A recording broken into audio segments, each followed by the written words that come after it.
বাংলা সাহিত্যের রোমাঞ্চকর গল্পে ভরা এই বিশেষ নিবেদন শুধুমাত্র আপনার জন্য। আজ আপনার জন্য থাকছে সৈকত মুখোপাধ্যায়ের ভবানী ভ্যানিশ। সৈকত মুখোপাধ্যায়ের জন্ম 1963 সালে উত্তরপাড়ায়। কলকাতা বিশ্ববিদ্যালয় থেকে ইংরেজি সাহিত্যে স্নাতকোত্তর উপাধি লাভের পর সরকারি আধিকারিক হিসেবে কর্মজীবন শুরু করেন। বর্তমানে ওয়েস্ট বেঙ্গল রেভিনিউ সার্ভিসের যুগ্ম মহাধ্যক্ষ। তার লেখা প্রথম গল্পটি প্রকাশিত হয় আনন্দবাজারের রবিবাসরীয় পত্রিকায় 2006 সালে। আজকের গল্পটি আমরা নিয়েছি দ্য ক্যাফে টেবিল থেকে প্রকাশিত খেলার নাম খুন এই বইটি থেকে। গল্প পাঠে বিজয় এবং গল্পের সূত্রধার তিথি। শুরু হচ্ছে ভবানী ভ্যানিশ।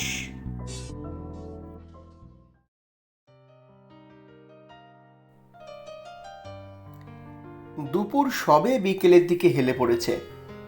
মাসটা অক্টোবর, তাই আকাশ কচুরিপানার ফুলের মতো নীল আর রোদ্দুরের রং গরদ শাড়ির মতন হলুদ।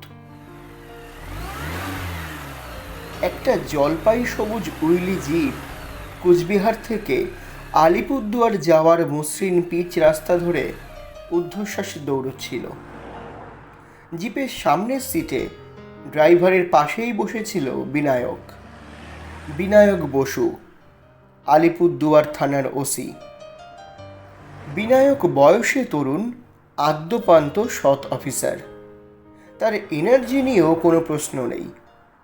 একটা অমীমাংসিত অপরাধের ছড়ানো টুকরোগুলোকে যদি জিগসো পাজেলের সঙ্গে তুলনা করা যায়, তাহলে বিনায়ক সেই টুকরোগুলোকে ঠিক খুঁজে খুঁজে জড়ো করে এবং একটার পাশে আরেকটাকে বসিয়ে অপরাধের পুরো ছবিটা নিখুঁতভাবে তৈরি করে ফেলে। এ ব্যাপারে তার একগুঁয়েমির কথা পুলিশ ডিপার্টমেন্টের অনেকেই জানেন। ছড়ানো টুকরোগুলো নিয়ে বিনায়কের কোনো সমস্যা নেই, তার সমস্যা হারানো টুকরোগুলো নিয়ে। যেখানে গিয়ে সূত্রের খেই হারিয়ে যায়, সেই জায়গাগুলোকে কল্পনা দিয়ে ভরাট করার ক্ষমতা বিনায়কের নেই। এবং তখনই সে জিপের পেছনের সিটে বসে রয়েছেন যে বয়স্ক মানুষটি তার শরণাপন্ন হয়। পেছনের সিটের ওই ভদ্রলোকের নাম Umashankar Choubey, retired additional superintendent of police. বয়স 60-এর ওপরে আরও 3, কিন্তু মাথার সাদা চুলগুলো আর চোখের কোণার চামড়ায় শালিক পাখির পায়ের ছাপ ছাড়া তার বাকি শরীরে বয়সের আর কোনো চিহ্ন নেই। ছিপছিপে শরীর, উজ্জ্বল চোখ। চাকরি জীবনে তার কাজের পদ্ধতি ছিল বিনায়কের ঠিক উল্টো। উনি প্রায় বিনায়ককে বলেন, অপরাধীর মনের মধ্যে ঢুকে পড়ো, বুঝলে বিনায়ক? ভাবো অপরাধীর জায়গায় থাকলে তুমি কি করতে, তাহলেই দেখবে প্রবলেম সলভ হয়ে গেছে। ওই থিওরিতেই সত্যিই যে অপরাধের সমাধান করা যায়, সেটা চৌবে সাহেব গত 3 বছরে বেশ কয়েকবার বিনায়ককে হাতে কলমে দেখিয়ে দিয়েছেন। প্রত্যেকবারই চৌবে সাহেব নড়াচড়া করেছেন কম, চিন্তা করেছেন অনেক বেশি। এবং ওইভাবে চেয়ারে বসে চোখ কুঁচকে চিন্তা করতে করতেই বিনায়কের নিয়ে আসা সমস্যাগুলোর সমাধান করে ফেলেছেন। তবে সেসব দেখার পরেও বিনায়ক হাত জোর করে তাকে বলেছে, না স্যার, আমার দ্বারা সম্ভব নয়। আমি স্যার ফরেন্সিক আর পোস্টমর্টেম রিপোর্ট দেখেই যতটা যা করার করব। তারপরেও যদি আটকাই, আপনি তো রইলেনই। আছেন বিনায়কের জন্যে চৌবে সাহেব সত্যিই আছেন, সব সময় আছেন। প্রথম থেকেই তিনি এই ছেলেটাকে কেন যে এত ভালোবেসে ফেলেছেন কে জানে। এমনিতে বই পড়া আর বাগান করা, এই দুটো কাজ ছাড়া তিনি এখন আর কিছুই করেন না। শুধু বিনায়কের ডাকেই হোমিসাইড ডিপার্টমেন্টের এককালের এই দুধে ডিটেকটিভ মাঝে মাঝেই নিজের প্রাত্যহিক রুটিন ছেড়ে বাইরে বেরিয়ে আসেন। খুব শান্তভাবে সমস্যার সমাধান করে আবার ফিরে যান নিজের অবসর যাপনের প্রিয় জায়গায়, কোচবিহার এয়ারপোর্টের সামনে তার দোতলা বাড়িটার ছাদের বাগানে।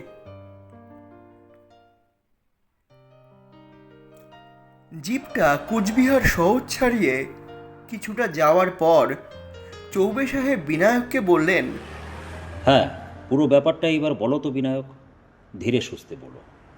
তখন তুমি একদিকে কী সব বলে যাচ্ছিলে, আর আমি আরেকদিকে শেভ করছি, চুল আঁচড়াচ্ছি, শার্টের বোতাম আটকাচ্ছি, জুতোর ফিতে বাঁধছি। না করে করবোটা কি? তুমি বললে 15 মিনিটের মধ্যে তৈরি হয়ে বেরোতে হবে। এমন তারা লাগালে যে ভাবলাম আগুন লেগে গেল বোধহয় কোথাও। ওভাবে কিছু শোনা যায় না মনে রাখা যায়? আগুন সত্যি লেগেছে স্যার, আপনি দেখতে পাচ্ছেন না, গোমরা মুখে উত্তর দিল বিনায়ক। আমার কেরিয়ারে আগুন লেগে গেছে। কাল চাকরি থেকে বরখাস্ত হব, পরশু থেকে কি করব তা জানি না। চৌবে সাহেব বললেন, চিন্তা করো না, যদি অন্য কোনো কাজ না পাও তাহলে আমার সঙ্গে টবে বেগুন গাছ করবে। তবে তার আগে বলো কি হয়েছে। বিনায়ক কিছুক্ষণ থম মেরে বসে রইল, তারপর বলল, স্যার, আপনি অলৌকিকে বিশ্বাস করেন? চৌবে সাহেব রুমাল দিয়ে চশমার কাজ মুছতে মুছতে বললেন, না, তবে তাতে কিছু এসে যায় না। তুমি তোমার স্ট্যান্ড পয়েন্ট থেকেই বলো। বিনায়ক একটু ভেবে নিয়ে বলতে শুরু করলো, "আহ, আজকাল চারদিকে তন্ত্রসিদ্ধ অমুক বাবা, ডাকিনী সিদ্ধার তমুক মার কারবার কেমন বেড়ে গেছে দেখছেন তো। খবরের কাগজ খুললেই দেখতে পাবেন তাদের বিজ্ঞাপন। মারণ, উচাটন, বশীকরণ ইত্যাদি নানা সিদ্ধাইয়ে তারা নাকি সিদ্ধহস্ত।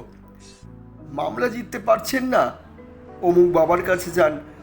পরীক্ষায় এক চান্সে পাশ করতে চাইলে ও তমুক মা। তো শামুকতলা বাজারের পেছনে একটা ভাঙা বাড়ির একতলায় এই রকমই এক ডাকিনী সিদ্ধা কয়েক মাস আগে ব্যবসা ফেলেছিল। নাম নিয়েছিল মা ভবানী।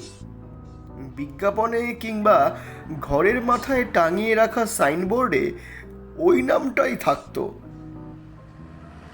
চশমাটা আবার চোখে পড়ে নিয়ে চৌবে সাহেব বললেন, ইন্টারেস্টিং। এসব বাবা মা সংক্রান্ত কোনো কেস আমার চাকরি জীবনে হাতে আসেনি। হ্যাঁ, তারপর বলে যাও। তো স্যার, যা বলছিলাম, ডাকিনী সিদ্ধা মা ভবানী নানা রকম ভুজুং ভাজুং দিয়ে লোকাল নিউজ পেপারে বিজ্ঞাপন দিয়েছিল। পুরো শামুকতলা আর আলিপুরদুয়ার জুড়ে লিফলেটও ছড়িয়েছিল মেলা। বক্তব্য সব একই, যে কোনো সমস্যার সমাধানে ওর কাছে চলে যান, ও আপনার মঙ্গলের জন্য যাগযজ্ঞ করবে। তারপর আপনাকে কবজ বা মাদুলি কিছু একটা পরিয়ে দেবে, ব্যাস, আপনার সমস্যা মুক্তি একেবারে গ্যারান্টেড।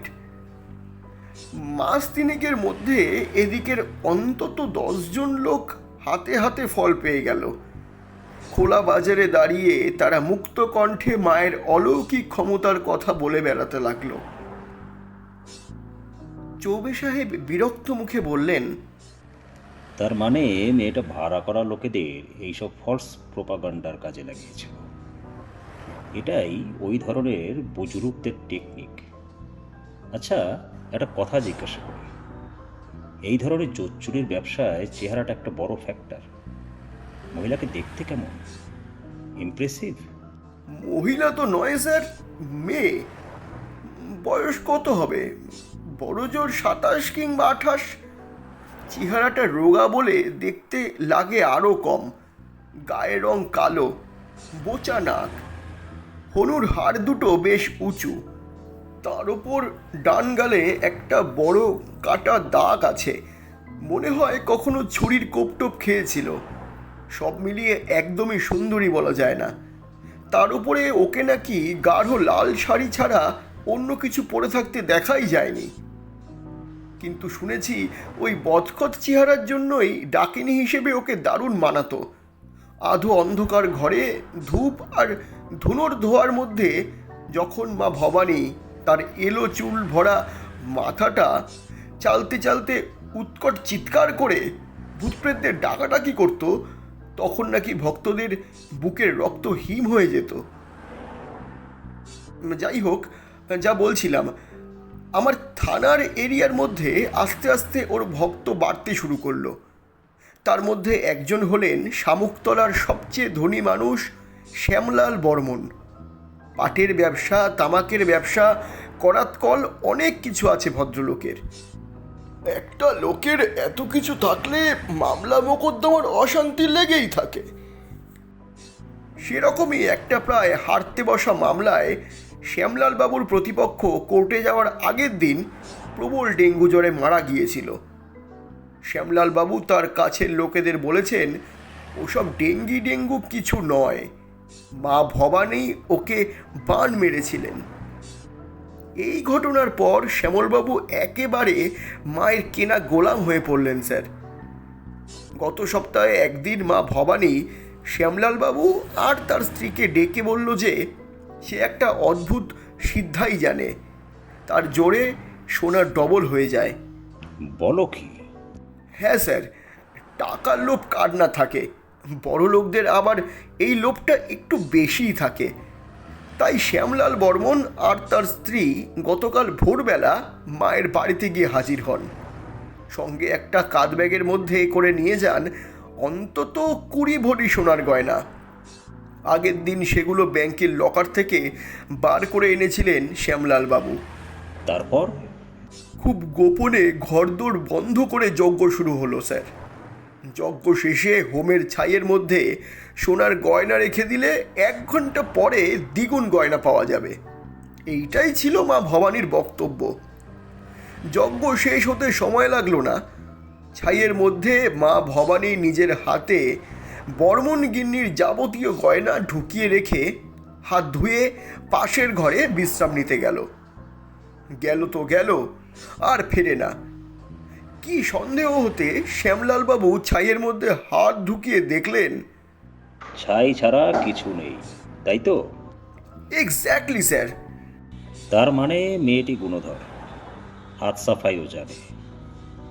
ছাইয়ের মধ্যে ঢোকানোর নাম করে লাল শাড়ির আঁচলের মধ্যে গয়নাগুলোকে পুড়ে ফেলেছিল। তারপর কি হলো?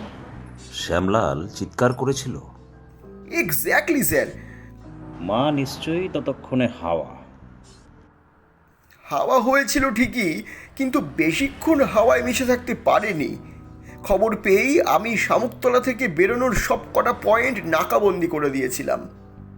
সন্ধে 7টা নাগাদ মা ভবানী আমাদের জালে ধরা পড়ল। তখন সে লাল শাড়ি ছেড়ে একটা সাদা সালোয়ার আর সবুজ কামিজ পরে নিয়েছে। পিঠ ছাপানো চুলগুলো একটা খোপায় বেঁধে ওড়নায় ঢেকে নিয়েছিল।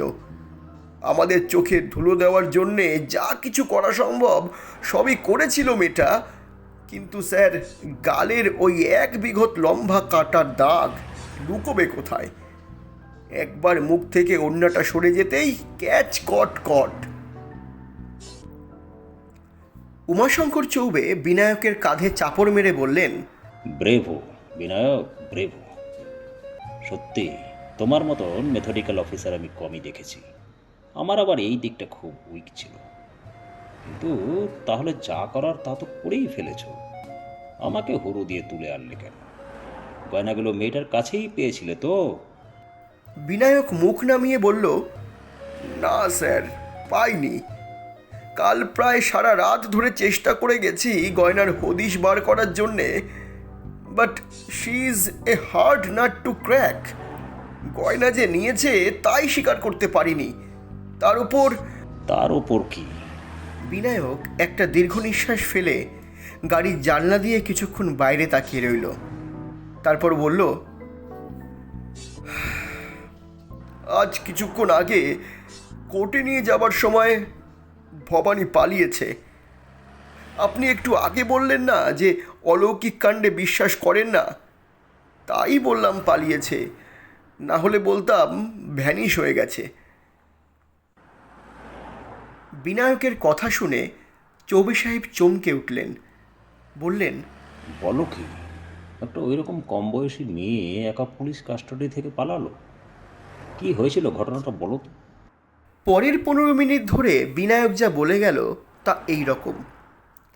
কাল রাতটুকু ভবানী আলিপুরদুয়ার থানার লকআপেই ছিল। যতক্ষণ থানায় ছিল ততক্ষণ ভবানী পাহারাদারদের অকথ্য গালিগালাজ আর সাপমন্নি করেছে। এমনকি বিনায়ককেও নাকের সামনে আঙুল নাচিয়ে বলেছে, আপনার হিম্মত থাকলে আমাকে আটকে রাখবেন বড়বাবু। একজন ডাকিনীকে হাতকড়া পরিয়ে রাখা না অত সহজ নয়। কোর্টে আপনি আমাকে নিয়ে যেতেই পারবেন না।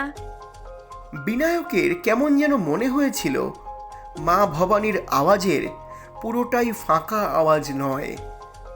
এইসব ঠগেদের অনেক অ্যান্টি সোশ্যাল চেলাচামুন্ডা জুটে যায়। হয়তো তারা কোর্টের রাস্তাতেই ওকে ছিনিয়ে নিয়ে যাওয়ার চেষ্টা করতে পারে। তাই আজ সকাল 10টার সময় ভবানীকে কোর্টে নিয়ে যাওয়ার সময় সে বাড়তি সাবধানতা নিয়েছিল।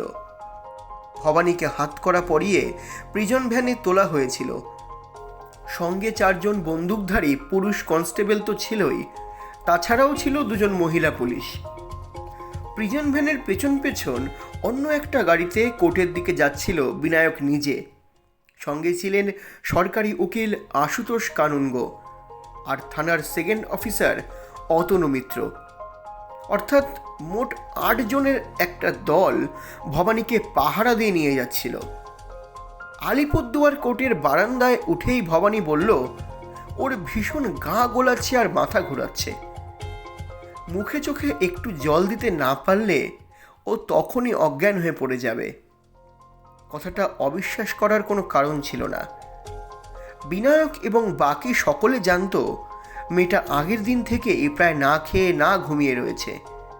এই অবস্থায় শরীর খারাপ লাগা অস্বাভাবিক কিছু নয়। তাই বিনায়ক 2 জন লেডি কনস্টেবলকে বলেছিল ভবানীকে নিয়ে লেডিস ওয়াশরুমে যেতে এবং সেখান থেকে সোজা কোর্টরুমে চলে আসতে। বাকি স্টাফেরা সেখানেই ওদের জন্য অপেক্ষা করবে। কোর্ট বিল্ডিংয়ের লম্বা বারান্দার এক প্রান্তে কোর্টরুম আর অন্য প্রান্তে লেডিস ওয়াশরুম। বিনায়ক শেষবার ভবানীকে দেখেছে মহিলা পুলিশ 2 জনের মাঝখানে হাতকড়া বাঁধা অবস্থায় ওয়াশরুমের দিকে হেঁটে যেতে। বড়জোর 5 মিনিট বাদেই পরের পর পুলিশি হুইসেলের আওয়াজে কোর্ট চত্বর কেঁপে ওঠে। বিনায়ক, অতনু আর তাদের সাক্ষী 4 কনস্টেবল বারান্দা ধরে লেডিস ওয়াশরুমের দিকে দৌড় লাগায় এবং খুব বেশি হলে 10 সেকেন্ডের মধ্যেই সেখানে পৌঁছে দেখে ওয়াশরুমের সামনে কিংবা ভেতরে কেউ নেই। পাশেই একটা দরজা ছিল, সেটা দিয়ে বিল্ডিংয়ের পেছনের জমিটায় নামা যায়। ওই দিক থেকে এই হুইসেলের আওয়াজ আসছিল। ওরা তখন বারান্দা থেকে ওই জমিটায় পৌঁছয় এবং দেখে 2 মহিলা কনস্টেবল বিপর্যস্ত মুখে ওয়াশরুমের পেছনের জমিতে দাঁড়িয়ে এদিক ওদিক তাকাচ্ছে। বিনায়কের প্রশ্নের উত্তরে মহিলা পুলিশ 2 জন জানায় যে এই তো স্যার, ভবানী ওয়াশরুমে ঢোকার একটু পরেই ভেতর থেকে লোহার ঝনঝন শব্দ শুনি স্যার। আমরা দুজনেই দরজা ঠেলে ভেতরে ঢুকলাম, দেখলাম স্যার ওয়াশরুমের জালনার গড়াত সরিয়েই ভবানী পালিয়েছে। বিনায়ক ওদের জিজ্ঞেস করে কতক্ষণ আগে শব্দটা শুনেছ? ওরা বলে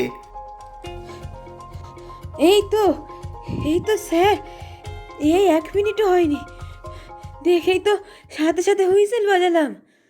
বিনায়ক ততক্ষণে চারিদিকে নজর বুলিয়ে নিয়েছে।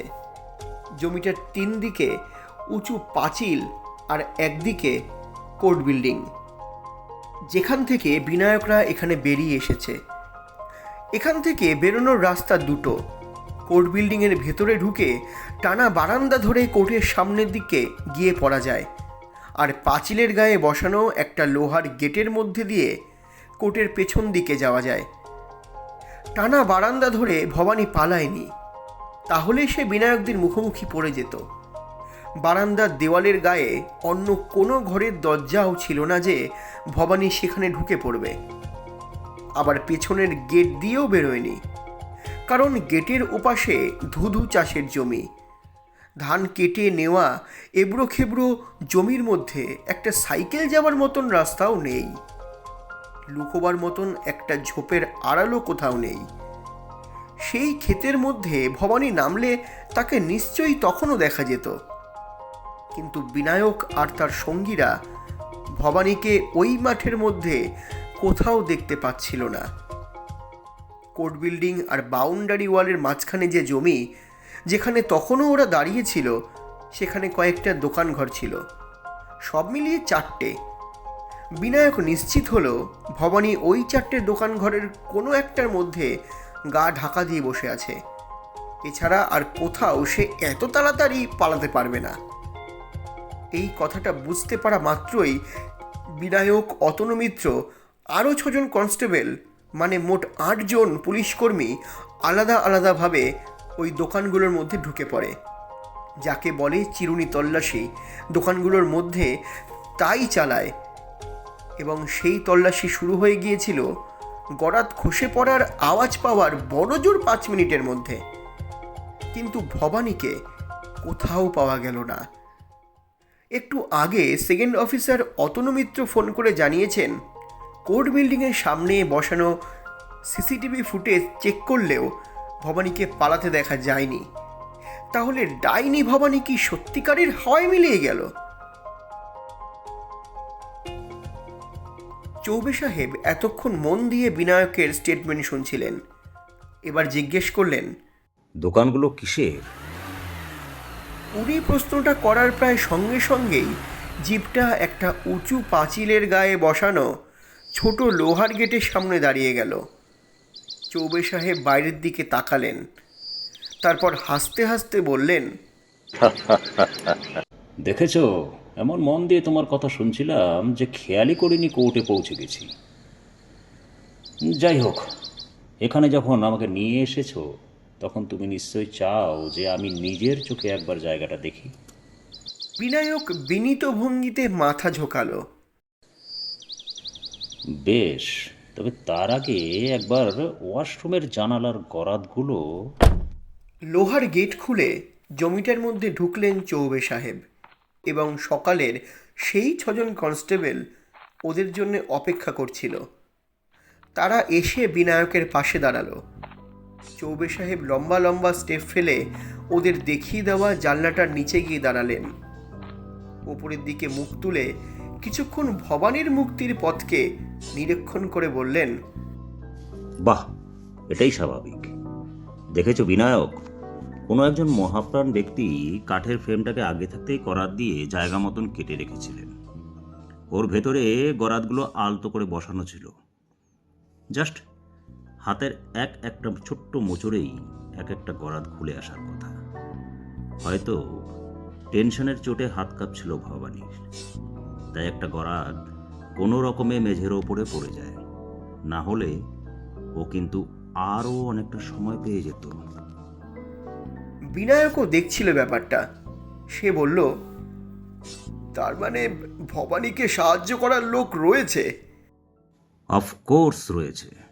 আমার তখন সন্দেহ হচ্ছে নর্থ ইস্টের টেরোরিস্ট গ্রুপগুলোর কোনো একটার মেম্বারও এইভাবে অস্ত্র কেনার পয়সা তুলছে। বিনায়কের মুখটা একটু ফ্যাকাশে দেখালো। ভবানীকে খুঁজে পাওয়াটা যে কতটা জরুরি সেটা ও হাড়ে হাড়ে বুঝতে পারছিল, কিন্তু কিভাবে খুঁজবে? মরিয়া হয়ে ও বলল, স্যার, একটু দোকানগুলোতে ঢুকবেন? ওগুলো কি কর্ডন করে রেখেছো?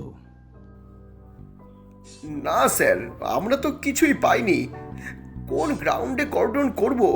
পাবলিক খেপে যাবে তো, বলবে ওদের রুটি রুজিতে হাত দিচ্ছি। না না, ঠিক আছে, আমি কর্ডন করার কথা বলিও নি, জাস্ট জিজ্ঞেস করছিলাম। কিন্তু বিনায়ক, তুমি তো জানো আমি এসব সার্চিং টার্চিংয়ের কাজে একদমই উৎসাহ পাই না। শার্লক হোমস আমার হিরো নন, আমার হিরো চেস্টারটনের ফাদার ব্রাউন। আহা, নোংরা পোশাক পরা আনস্পাট এক গিয়েও পাদ্রী হোটেলের পর্দা ঢাকা কেবিনের মধ্যে বসে শুধু একজন ওয়েটারের দুরকম স্টেপিংয়ের শব্দ শুনে ক্রিমিনালকে ধরে ফেললেন। ভাবা যায়? বিনায়ক হাতের ঘড়িটার দিকে তাকিয়ে করুণ গলায় বলল, স্যার। আহা, শোনো না, সেই জন্যই বলছি কি, তুমি তো তখন দোকানগুলো দেখেছো। তোমার চোখ কানের ওপর আমার যথেষ্ট ভরসা রয়েছে। যা যা দেখেছিলে বলে যাও, আমি বেড়াতে বেড়াতে শুনি। এই বলে চৌবে সাহেব সত্যি বিনায়ক আর অতনুকে তার দুপাশে নিয়ে জমিটার মধ্যে হাঁটতে শুরু করলেন। বাকি কনস্টেবলরা একটা গাছতলায় দাঁড়িয়ে রইল। বিনায়ক বলতে শুরু করলো, স্যার, দেখতেই পাচ্ছেন দোকান মোট 4টে, সবকটারই পেটানো মাটির মেঝে, দরমার দেওয়াল, টালির চাল। চৌবে সাহেব তখন একটা জায়গায় দাঁড়িয়ে পাঁচিলের গায়ে পোতা কয়েকটা পেরেকের দিকে এক মনে তাকিয়েছিলেন। ওই অবস্থাতেই মন্তব্য করলেন, সরকারি জমিতে এর চেয়ে পাকাপোক্ত কনস্ট্রাকশন করতে কেউ সাহস পায় না। যে কোনো সময়েই অর্ডার হতে পারে, দোকান হটাও। তখন এইসব দরমা, টালি, বেঞ্চি আর টেবিল নিয়ে এরা অন্য কোথাও চলে যাবে। ঠিক বলেছেন স্যার। মুশকিল হচ্ছে 4টে দোকানেরই মুখ রাস্তার দিকে, কোর্ট বিল্ডিং কিংবা ওয়াশরুমের দিকটা পড়ে ওদের পেছনে। তাই ওই সময় দোকানে যারা ছিল সকলেই এক বাক্যে বলেছে, কোনো মেয়ে জানলা দিয়ে লাফিয়ে নামলো কিনা তা ওদের পক্ষে দেখা সম্ভব নয়। কথাটার মধ্যে যুক্তি আছে স্যার। দোকানগুলো কিসের? বলছি স্যার, একদম বাঁ দিকেরটা দেখতেই পাচ্ছেন, একটা জেরক্সের দোকান। হুকিং করে লাইন টেনেছে। যে কোনো কোর্ট চত্বরেই এরকম দোকান কয়েকটা থাকে। মামলার কাগজপত্র কপি করায় তো লোকেরা। তবে আমরা যখন এসেছিলাম তখন দোকানটায় মালিক ছাড়া মাত্র 2জন লোক দাঁড়িয়েছিল। তাদের মধ্যে ভবানী ছিল না? না স্যার, আপনাকে আগেই বলেছি, ভবানীকে চিনতে ভুল হওয়ার কথা নয়। ও চোয়ারে মুখ, পিঠ ছাপানো চুল, গালে কাটা দাগ, তার উপরে ওর হাতে তখন হাত করা ছিল স্যার। ও জিনিস 5 মিনিটের মধ্যে খোলা কিংবা ভাঙা এক হুডিনি হয়তো পারতেন। চৌবে সাহেব হাঁটতে হাঁটতেই মন্তব্য করলেন, হুডিনি কিংবা ডাকিনি। বিনায়ক একটু অভিমানী মুখে তার গুরুর দিকে তাকালো, যেন বলতে চাইল, আমার এই অবস্থাতেও আপনার মাথায় রসিকতা আসছে স্যার। গুরু ততক্ষণে একটা ইটের তৈরি ময়লা ফেলার ভ্যাটের দিকে তাকিয়ে দাঁড়িয়ে পড়েছেন। কোর্ট বিল্ডিংয়ের যাবতীয় ময়লা নিশ্চয়ই প্রথমে ওই ভ্যাটে ফেলা হয়, তারপর ওখান থেকে মিউনিসিপ্যালিটির লোকেরা তুলে নিয়ে যায়। কিছুক্ষণ মুগ্ধ দৃষ্টিতে জমানো ময়লার দিকে তাকিয়ে থেকে চৌবে সাহেব আবার হাঁটতে শুরু করলেন। বললেন, কি হলো? থামলে কেন? বলে যাও। হ্যাঁ স্যার, জেরক্সের দোকানের পর ফুট 6 গ্যাপ দিয়ে আরেকটা চালাঘর, ওটা সাইকেল সারানোর দোকান। দোকানে তখন 3টে কম বয়সী ছেলে কাজ করছিল। তারা পুলিশ দেখে ভয়ে কেঁদে ফেলে আর কি। ভবানী ওখানে ছিল না। নেক্সট। তার পাশেরটা শিলিগুড়ির হংকং মার্কেটের ছিটকে আসা ছানা। যত রাজ্যের সস্তা চাইনিজ মাল, ছাতা, টর্চ, ভিডিও গেমস, পারফিউম আর গেঞ্জি টেঞ্জি নিয়ে বসেছিলেন একজন মাঝবয়সী নেপালি মহিলা। একটু ডান দিকে তাকান স্যার, দেখতে পাবেন। চৌবে সাহেব চাপা গলায় বললেন, আর চোখে দেখে নিয়েছি। বয়স হয়েছে ভাই, এর চেয়ে বেশি দেখা শোভা পায় না। ওখানে ভবানী ছিল না, তাই তো? Yes sir. তারপর 4 নম্বর? একটু ওদিকে তাকিয়ে দেখুন স্যার। হ্যাঁ, ওই ভাতের হোটেলটা। দোকানটার সাইজ অন্যগুলোর 4 গুণ, আর ভেতরে তখন অন্তত 20 জন লোক বসে খাওয়া দাওয়া করছিল।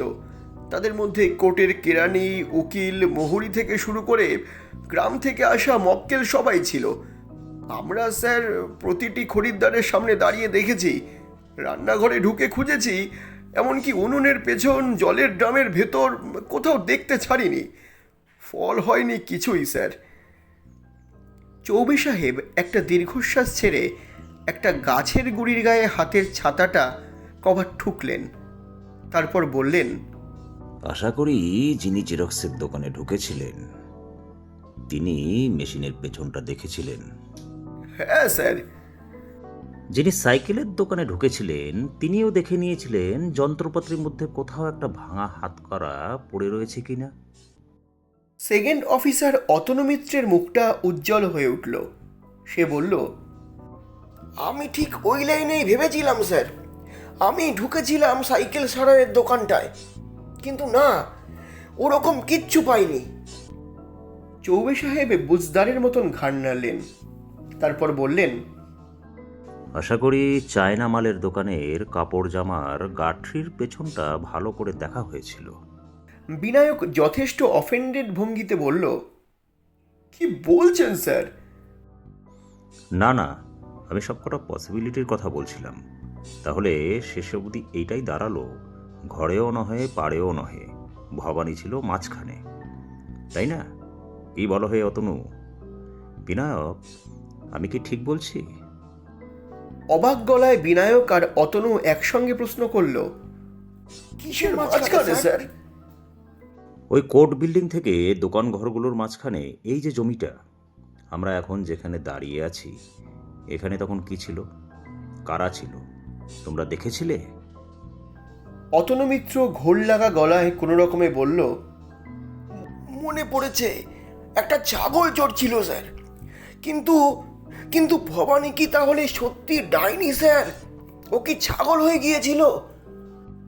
চৌবে সাহেব কিছু বলার আগেই বিনায়ক চাপা গলায় অতনুকে ধমক দিল, ইউ প্লিজ শট আপ।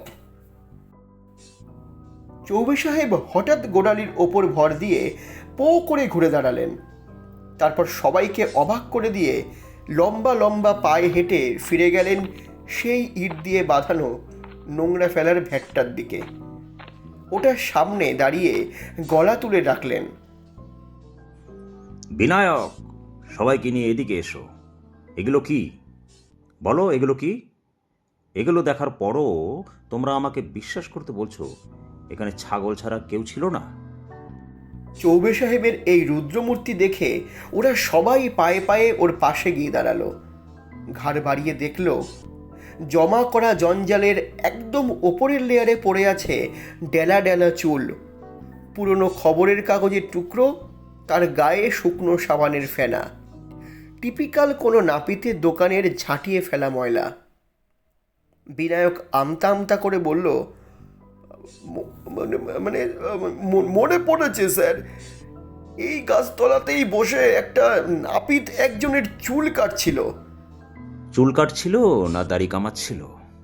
বিনায়কের চোখ দুটো বিস্ফারিত হয়ে গেল। সে বলল, সরি স্যার, আই ওয়াজ রং, দাড়ি কামাচ্ছিল। কিন্তু কিন্তু আপনি কেমন করে? এতক্ষণ এটা মনে পড়েনি কেন? কড়া গলায় কথাটা বলেই চৌবে সাহেব ফিক করে হেসে ফেললেন। বললেন, তোমাদের দোষ নেই, আমাদের ব্রেনেরই ধর্ম এই। যে জিনিসটাকে সে অপ্রয়োজনীয় বলে মনে করে সেটাকে অহেতুক মাথার মধ্যে জমিয়ে রাখে না। তোমরা নাপিতের ব্যাপারটা প্রথম দর্শনেই অপ্রয়োজনীয় মনে করেছিলে, কেন বলো তো? সেকেন্ড অফিসার অতনু মিত্র মুখ নিচু করে বলল, আমরা স্যার ভবানীকে, মানে একটা মেয়েকে খুঁজতে এসেছিলাম। যে জায়গাগুলোর সঙ্গে একজন মেয়ের সম্পর্ক আমরা কিছুতেই ভাবতে পারি না, তার একটা হলো রাস্তার ধারের ইটের সেলুন। সেই জন্যই ওই নাপিতটাকে মনে রাখিনি। কিন্তু স্যার, এখনও ঠিক বিশ্বাস করতে পারছি না ওদের মধ্যেই একজন কি তাহলে ভবানী ছিল। আমি বাজি রাখছি যে লোকটাকে তোমরা নাপিতের সামনে বসে গালে সাবান লাগাতে দেখেছিলে সেই ছিল ভবানী। এই ট্রান্সফরমেশনের জন্য ঠিক 5 মিনিট সময় প্রয়োজন। বিশ্বাস হচ্ছে না? বেশ, স্টেপগুলো আমি বলে যাচ্ছি, তোমরা পরপর মিলিয়ে নাও। স্টেপ 1, ভবানী জানালা দিয়ে লাফিয়ে এই জমিটায় নামল। ওর সাহায্যকারী এদিকে তখন ইট পেতে নাপিতের বাক্স নিয়ে রেডি। ওই বাক্সের মধ্যেই নিশ্চয়ই ছোট করাতো ছিল, যেটা দিয়ে ও রাত থাকতেই বাথরুমের জানালার ফ্রেম কেটে রেখেছিল। অবশ্য জানালা যে ওই অবস্থায় থাকবে সেই খবরটা কেমন করে ভবানীর কানে পৌঁছল তা বলতে পারবো না। সম্ভবত তোমার থানায় টেররিস্টদের ইনফরমার আছে এবং সেটা খুব সিরিয়াস ব্যাপার। তোমাদের থানায় যারা চা দিতে আসে, যারা ঘরদোর ঝাড়পোছ করে, তাদের সম্বন্ধে ভালো করে খোঁজ খবর নাও। নাম্বার 2, সেই নাপিত চট করে ভবানীকে সামনে বসিয়ে একটা সাদা চাদর দিয়ে তার গলা থেকে হাঁটু অবধি মুড়ে দিল। সেরকমটাই নাপিতদের দস্তুর। ঢাকা পড়ে গেল ভবানীর সবুজ কামিজ, ঢাকা পড়ে গেল হাতের হাত করা। তখন ওর দিকে তাকালে দেখতে পেতে শুধু সাদা সালোয়ার, যেটাকে ছেলেদের পাজামা বলে ভুল করা মোটেই অস্বাভাবিক নয়। ততক্ষণে এই ম্যাডাম দুজন বাগানে এসে ওয়াশরুমের জানালার দিকে তাকিয়ে বাঁশি বাজাতে শুরু করেছেন। এদিক পানে হয়তো এক নজর তাকিয়েও ছিলেন, কিন্তু নাপিতের সামনে যে চাদর মুড়ি দিয়ে বসে চুল কাটে, সে তো 100% বেটা ছেলে। আমাদের ব্রেন সেভাবেই ভাবতে অভ্যস্ত। আর আমরা তো খুঁজছি একটা মেয়েকে, তাই ওরা নজর নিয়ে গেছেন দূরের মাঠের দিকে, দেখতে চেয়েছেন ওখান দিয়ে কেউ পালাচ্ছে কিনা। নাম্বার 3, নাপিত মশাই ঠিক 1 মিনিটের মধ্যে ভবানীর পিঠ ছাপানো চুলের গোছাকে কাঁচি দিয়ে কেটে নামিয়ে ফেললেন।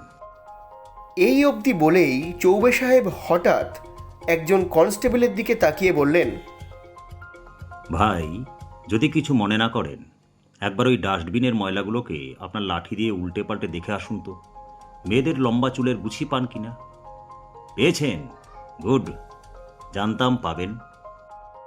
আচ্ছা, এবার নাম্বার 4, বিনায়ক, তুমি হুইসেলের শব্দ শুনে দলবল নিয়ে এখানে পৌঁছে গেছো, কিন্তু এদিকে তো ততক্ষণে নাপিত ভাইয়ার ভবানীর গালে সাবান লাগানোর কাজও শেষ। কাজেই ভবানীর ডান গালের সেই 1 বিঘত লম্বা কাটা দাগও অদৃশ্য।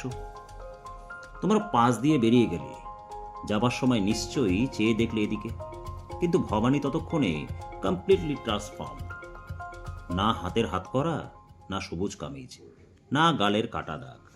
তোমরা দেখলে একজন কালো লম্বা চোয়ারে মার্কা ছেলে, তার ঘাড় অবধি চুল, দাড়ি কামানোর জন্য গালে সাবান লাগিয়ে বসে আছে। অবশ্য তখন একটু যদি ভাবতে, অন্তত তোমরা ছেলেরা তো ভাবতেই পারতে যে দাড়ি কামানোর সময় তো গায়ের চাদরটা নাপিতেরা খুলে দেয়, খুলে দিয়ে একটা ছোট তোয়ালে বুকের ওপর ফেলে দেয়। এখানে সেরকম হচ্ছে না কেন? তবে এটাও ঠিক, ওই অবস্থায় এত সূক্ষ্ম চিন্তা মাথায় আসে না। যাই হোক, আপাতত 4 নম্বর অবধি ভাবতে পারছি। এরপর ভবানী আর তার সাহায্যকারী কি করেছিল নিশ্চিতভাবে বলা মুশকিল। মনে হয় ময়লাগুলো ডাস্টবিনে ফেলে দিয়ে ওই চাদর জড়ানো অবস্থাতেই ভবানীকে নিয়ে সেই নাপিত দালানের রাস্তা ধরে কোর্টের সামনের দিকে চলে গিয়েছিল। খুব একটা তাড়াহুড়ো করার দরকার পড়েনি, কারণ তোমরা তো তখন এদিকে 4-4টে দোকানে সার্চিং নিয়ে ব্যস্ত। ওদের জন্য নিশ্চয়ই একটা গাড়ি ততক্ষণে কোর্ট বিল্ডিংয়ের সামনে চলে এসেছে। ওরা সেই গাড়িতে চেপেই পালিয়েছে। সিসিটিভির ফুটেজটা যদি আরেকবার দেখো অতনু, তাহলে গায়ে সাদা চাদর জড়ানো একটা ছেলেকে নিশ্চয়ই গাড়িতে উঠতে দেখবে। বিনায়ক পকেট থেকে রুমাল বার করে কপালের ঘাম মুছল, তারপর বলল, আর কি ওদের ধরার কোনো উপায় আছে স্যার? চৌবে সাহেব একটু চিন্তা করে বললেন, দেখো বিনায়ক, আমার মনে হয় ভবানীর ওই যে সাগরেদ, সে সত্যিকারের পেশায় নাপিত। নাপিত না হলে যে কাজগুলো বললাম তার কোনোটাই খুব তাড়াতাড়ি করতে পারতো না। মেয়েদের চুলের মোটা গুছি কেটে ফেলা সহজ কথা নয়। খুব তাড়াতাড়ি ব্রাশের সাবানের ফেনা বানাতে গেলেও তৈরি হাত লাগে। কাজেই তুমি একটা জিনিস ট্রাই করে দেখতে পারো। মা ভবানীর লোক ঠকানো ব্যবসার একেবারে গোড়ার দিকে যে 10টা লোক ওর প্রশংসা করে বেড়াতো, তাদের মধ্যে কেউ নাপিত ছিল কিনা খোঁজ নাও। যদি দেখো ছিল, তাহলে তো বাকি কাজটা সহজ। আরে না না না না, আমাকে বাড়ি পৌঁছে দেওয়ার দরকার নেই। তুমি তো জানো আমি রিটায়ার করার পর থেকে পারতপক্ষে সরকারি গাড়িতে চাপি না। আমি স্ট্যান্ড থেকে কুচবিহারের বাস ধরে নিচ্ছি। চৌবে সাহেব কিছু ভুল বলেননি। মা ভবানীর সাকরেদদের মধ্যে একজনের সত্যিই শামুকতলায় সেলুন ছিল। লোকটার নাম ছিল পরেশ বসু মাতারি। রাজ্য পুলিশের গোয়েন্দারা পরেশকে 2 দিন বাদে শিলিগুড়ি থেকে গ্রেফতার করে। তাকে ইন্টারোগেট করে ভবানীকে হাতে পেয়ে যায় বিনায়ক। শ্যামলাল বর্মনের 20 ভরি সোনার গয়না তো উদ্ধার হয়, তার চেয়েও বড় কথা, নর্থ ইস্টের একটা কুখ্যাত টেররিস্ট গ্রুপের শামুকতলায় গজিয়ে ওঠা ঘাঁটির খোঁজও পাওয়া যায়। হঠাৎ অ্যাটাক করে সেই ঘাঁটি থেকে প্রচুর অস্ত্রশস্ত্র উদ্ধার করে আলিপুরদুয়ার থানার পুলিশ আর আর্মির যৌথ বাহিনী। 2 জঙ্গি নেতা ধরাও পড়ে। খবরের কাগজে যেদিন সকালে বিনায়কের নাম দিয়ে সেই খবর ছাপা হলো, সেই দিন বিকেলে কুচবিহার এয়ারপোর্টের সামনে দোতলা বাড়িটার ছাদের বাগানে চৌবে সাহেবকে নমস্কার করে বিনায়ক বলল, আমার খুব লজ্জা করছে স্যার। চৌবে সাহেব তাকে বুকে জড়িয়ে ধরে বললেন, আচ্ছা পাগল, তো লজ্জা আবার কিসের? তুমি তো সব করলে।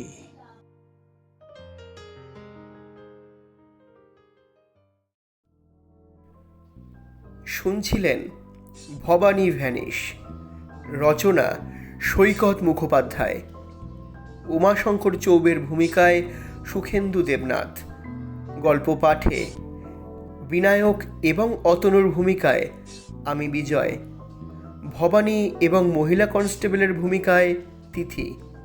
সমগ্র পরিচালনা পরিকল্পনা study academy the symbol of education.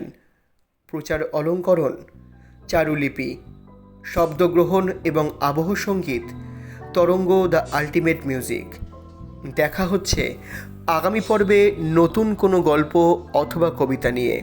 ততক্ষণ শুনতে থাকুন, পাশে থাকুন ঝরাপাতা ইউটিউব চ্যানেলের।